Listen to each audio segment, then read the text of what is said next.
मंदिर के शयन हो गए, लेकिन ठाकुर जी नहीं आए। अर्धरात्रि का समय हो गया, लेकिन ठाकुर जी आए नहीं। और जब ठाकुर जी नहीं आए, 13वें वर्ष का पहला दिन निकल रहा है। विश्राम होने वाला है, 24 घंटे पूरे होने वाले हैं। अब कृष्ण बाबा का इंतजार खत्म हुआ और बोले, गलती मेरी है। अरे इतनी कथा में सुनी मैंने कि ये छलिया है, ये कपट्टी है, वचन को पक्को नहीं है। फिर भी आके भरोसे बैठो रहो, मैं आस लगाए बैठो रहो कि आएगो आएगो। अरे या की आस लगाए बैठी रही यशोदा मैया। अरे ब्रज की गोपियां आस लगाए बैठी रही बेचारी। परसों को कह के गयो, लेकिन लौट कर आयो नहीं ये। और मैं जानते भय कि ये विश्वास का पात्र नहीं है, या कि काजे प्रतीक्षा कर रहा हूँ। सारे भोजन बाहर निकाल लिया, एक पोटली बनाई और अपनी पूरी झोपड़ी को तोड़ दिया। अब नहीं रहूंगा यहाँ पर। अपनी पूरी झोपड़ी को तहस नहस कर दिया। अपने उस पुष्प के बगीचे को पूरा उजाड़ दिया। वही माथा पकड़ कर बैठ गए। 12 वर्ष मैं कहीं और चला गया होता, किसी और की कृपा हो जाती। लेकिन यह छलिया टेढ़ी टांग वाले के भरोसे बैठो रहो, ये जानते हुए कि विश्वास तोड़ेगा ये। अब नहीं रहूंगा यहाँ पर। उनके नेत्र सजल हो गए कि जाऊं कहाँ। 12 वर्षों में इतना स्नेह हो गया है। नंदगांव से 6 किलोमीटर दूर है बरसाना।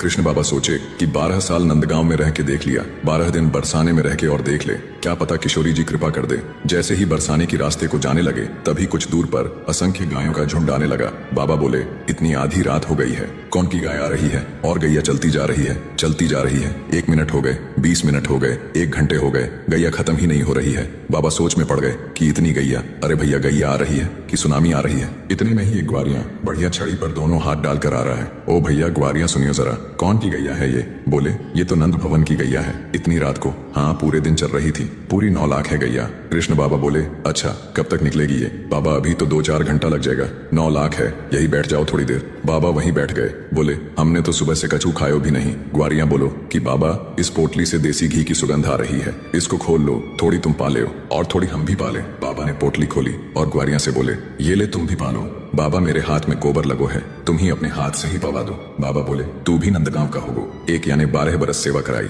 और तू भी अपनी सेवा करा ले, और कुछ बने ना, आ तू भी आ। अब कृष्ण बाबा खुद भी खाए और उस ग्वारियां को खिलाया। पाते पाते ग्वारियां के नेत्र सजल हो गए। कृष्ण बाबा बोले, तेरे नेत्रों में आंसू क्यों आ रहे हैं? कौन को याद करके रो रहे हो? क्या हो गया? ग्वारियां बोला, बाबा 12 साल एक भी दिन बिना माला के मैं नहीं रहो, लेकिन आज सुबह से शाम हो गई, कोई ने मुंह को माला नहीं पहनाओ। इसके आगे की संपूर्ण कहानी लॉन्ग वीडियो पर आएगी। चैनल को सब्सक्राइब जरूर कर लेना।